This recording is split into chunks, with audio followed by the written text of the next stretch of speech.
Bismillahirrahmanirrahim. Assalamualaikum warahmatullahi wabarakatuh. Alhamdulillahirabbil alamin. Walladzi arsala rasulahu bil huda wa dinil haqq liyudhhirahu 'alad dini kullih. Wa kafa billahi syahida wa asyhadu an la ilaha illallah wahdahu la syarikalah. Wa asyhadu anna Muhammadan abduhu wa rasuluh. Allahumma shalli ala Muhammad wa ala alihi wa ashabihi aman tabi'ahum bi ihsanin ila yaumiddin. Ya ayyuhalladzina amanu taqullaha haqqa tuqatih wa la tamutunna illa wa antum muslimun. Wa ba'du, fa inna asdaqal hadisi kitabullah wa khairal hadyi hadi Muhammadin sallallahu alaihi wasallam. Syarrul umuri muhdatsatuha fa inna kulla muhdatsatin bid'ah wa kulla bid'atin dhalalah wa kulla dhalalatin finnar. Ayyuhal ikhwah akramana Allah Subhanahu wa taala. Insyaallah kita masuk hadis yang ke-247 dari 1000 hadis hafalan. Temanya Yahudi adalah perubah syariat Allah Ta'ala. Yahudi adalah perubah syariat Allah Ta'ala. An Abi Hurairah Abdurrahman bin Sakhar ad-Dawsi radhiyallahu anhu anin nabiyyi sallallahu alaihi wasallam qala,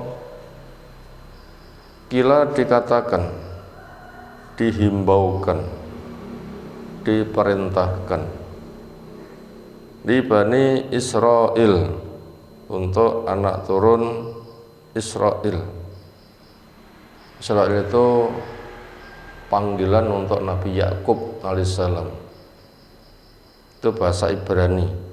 Isra itu bahasa Arabnya Abdun, Il itu Allah, Israel berarti Abdullah. Bani Israel berarti Bani Abdillah, yaitu Bani Yakub, anak turun Nabi Yakub. Diperintahkan kepada anak turun Nabi Yakub. Di masa Nabi SAW, anak turun Nabi Yakub adalah orang-orang Yahudi ada di Madinah. Entah itu Bani Qainuqa, Bani Nadir, Bani Quraidah, atau yang ada di Khaybar.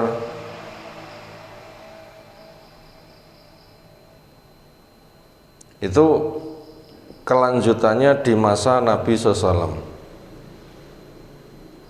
Yang dimaksud Bani Israel di hadis ini yaitu leluhurnya di masa Nabi Musa alaihissalam. Di masa Nabi Musa alaihissalam. Jadi mereka itu berketurunan panjang. Turun-temurun di sebuah masa dibimbing Nabi Musa alaihissalam. Markasnya di Mesir. Lalu mereka mau berpindah ke Palestina. Mereka di Mesir sejak Nabi Yusuf yang dibuang, dibawa musafir, dijuang di Mesir. Lalu keluarga Nabi Yusuf migrasi pindah ke Mesir. Itu di masa Nabi Yusuf. Terus berketurunan di masa Nabi Musa ketika mereka kembali ke Palestina lagi. Dikatakan udkhulul baba sujjatan wa qulu khittah.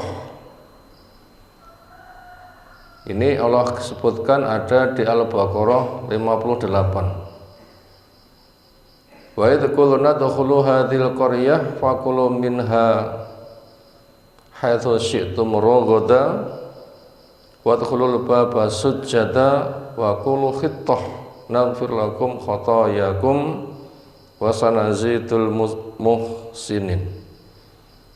Dan ingatlah ketika kami katakan kepada Bani Israel, masuklah kalian ke tempat itu, Palestina, Kanaan.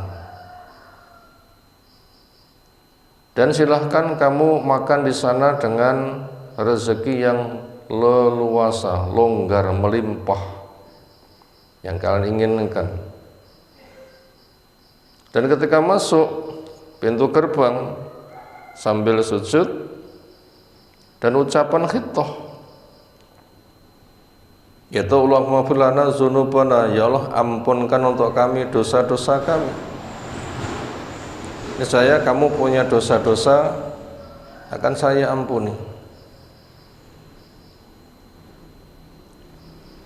Yang kami akan semakin memberikan tambah kepada orang yang mau berbuat baik. Fabadalal ladzina dzalamu qawlan ghairal ladzi qila lahum. Kenyataannya mereka mengubah, orang-orang zalim mengubah pada ucapan yang tidak dihimbaukan kepada mereka. Sujudlah sambil mengatakan, ya Allah ampuni dosa-dosa kami. Mereka enggak taat, mereka tidak taat. Mereka mengucapkan dengan kata-kata yang lain.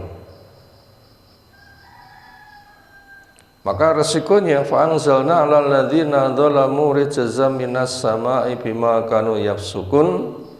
Kami turunkan kepada orang yang zalim siksa yang turun dari langit dengan sebab kefasikan mereka.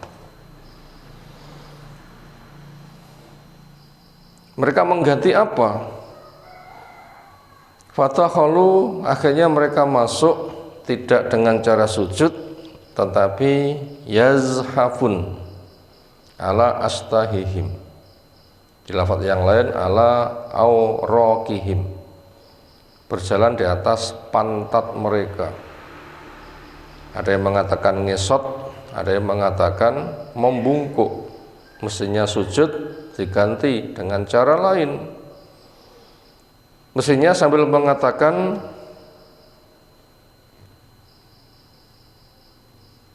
ya Allah ampuni dosa-dosa kami. Bapak lalu mereka mengganti dengan ucapan lain. Wa qalu, mereka mengatakan mestinya khittatun diganti dengan habbatun fi sya'aratin.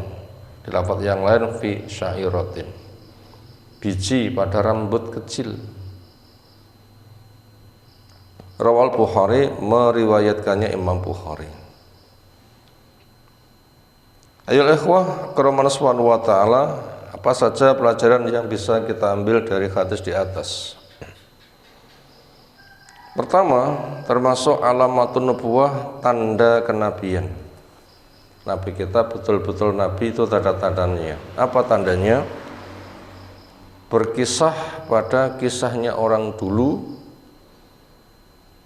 yang adanya kisah itu di Taurat atau Injil, di mana Nabi buta huruf, gak membaca, dan juga bukan Yahudi, bukan Nasoro, dan Yahudi Nasoro merasa tidak punya murid yang namanya Nabi kita. Nabi kita baru dikenal oleh Yahudi ketika hijrah di Madinah. Itu pun juga mereka menyangka yang jadi Nabi itu Abu Bakar. Pada kondisi seperti itu, ternyata Nabi bisa menceritakan dengan cerita persis, bahkan lebih luas, lebih lengkap, lebih sempurna. Akhirnya mereka pun juga ngetes, dia itu memang seorang Nabi, akan ditanya ini itu, ini itu, ini itu. Ternyata mereka terperangah, Nabi tenan lah. Sementara orang-orang Yahudi di Madinah itu berpengaruh, orang-orang Madinah itu ikut gayanya orang Yahudi. Sehingga apabila Yahudi begitu, maka juga menjadi media mendukung dakwah. Oh, itu betul-betul seorang nabi. Yahudi yang kita ikuti ternyata juga membenarkannya, itu betul-betul nabi. Sehingga dengan begitu, nabi kita akan lebih mudah diterima di Madinah, mereka berduyun-duyun. Itu pelajaran pertama tentang alamatun nubuwah, tanda kenabian. Pelajaran yang kedua, kita diajak melihat bagaimana karakter Yahudi sebagai bangsa yang mal'un, bangsa yang dilaknat.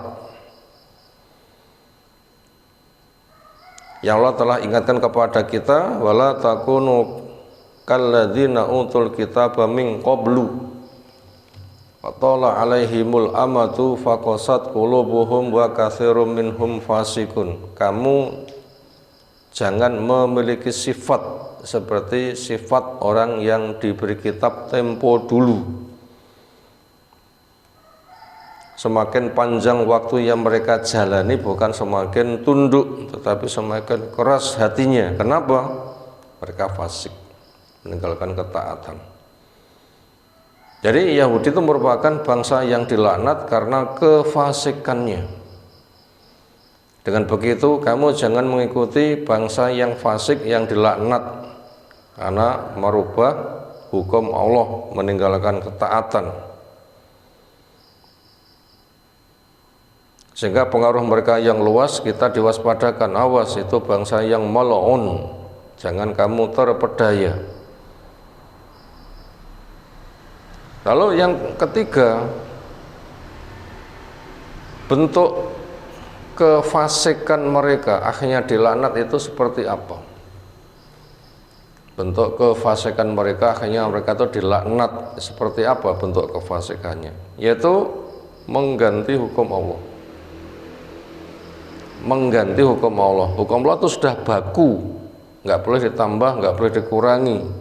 Yang ada dipelajari, ada contoh cara memahami, ada contoh cara beramal, ada contoh cara mendakwah, ada contoh cara menjaga. Jaga sampai mati. Tapi mereka itu mengurangi, nambahi, mengubah-ubah. Nambah-nambah itu namanya bid'ah, ngurang-ngurangi itu namanya khianat, ngerubah-ngerubah itu namanya khurafat. Tiga sifat itu tercela semuanya. Yahudi ternyata punya sifat di atas. Contohnya apa? Mereka ketika masuk ke Baitul Maqdis sambil dalam posisi sujud, tapi mereka ngesot atau berangkang atau membungkuk. Kesimpulannya mengubah bentuk lain dengan dikreasi. Mereka mengubah lagi supaya memperbanyak istighfar, tapi mengucapkan kata-kata lain. Itu sebab dilaknatnya seperti itu. Maka setelah tahu, Yahudi itu wajib untuk dikenali, untuk dihindari, karena mereka pengaruhnya luas. Sementara mereka mencelakakan dan dikira mereka orang yang punya kitab jadi panutan, tapi bukan. Pelajaran yang keempat, di dalam kehidupan kita sehari-hari, perilaku apa yang mengikuti gaya Yahudi tempo dulu? Jawabnya, tokoh-tokoh yang mengatasnamakan beragama Islam tapi merubah-rubah hukum Allah. Entah itu bid'ah yang banyak menyebar, kesyirikan yang semakin banyak terdukung, menggiring kepada masyarakat atas nama agama tapi bukan, ibadah dengan cara tepuk dan siul dan sebagainya. Itu ternyata sangat banyak sekali. Sementara bila kita lihat tokoh-tokoh yang mengatasnamakan tokoh agama, kiai atau apa, tapi ternyata di sana tuh gudang kesyirikan, gudang kebid'ahan. Sampai sholawat tidak mencukupkan dengan sholawat Ibrahimiyah, tapi sholawat yang lain-lain. Sholawat nariyah menyebar, sholawat tibul kulub menyebar, sholawat badar menyebar. Itu contoh-contohnya. Makanya orang yang suka ngubah-ngubah seperti itu adalah meniru gaya-gaya dari gayanya Yahudi. Mereka di tengah kita dikenal sebagai orang Muslim, sebagaimana Yahudi dikenal sebagai ahli kitab, memegang kitab dari langit. Tapi begitu mereka sudah ngerubah-ngerubah. Pelajaran yang kelima, umat Islam harus mengadakan pembentengan supaya tidak terbawa. Apa pembentengannya? Kembali kepada Al-Quran, ditafsirkan dengan sunnah yang sahih, dipahami, diamalkan sebagaimana para sahabat. Ini harus. Bila kita sibuk dengan ilmu itu, cukupkan amal dengan itu, sehingga nanti ketika ada pemaling-pemaling yang lain, seolah kesannya sama tapi bukan, nah kita nanti bisa menjaga diri sehingga tidak terseret. Dengan demikian nanti akan tetap berada pada jalan yang lurus. Demikian beberapa pelajaran yang telah kita sampaikan. Subhanakallahumma bihamdika asyhadu an la ilaha illa anta astaghfiruka wa atubu ilaik. Assalamualaikum warahmatullahi wabarakatuh.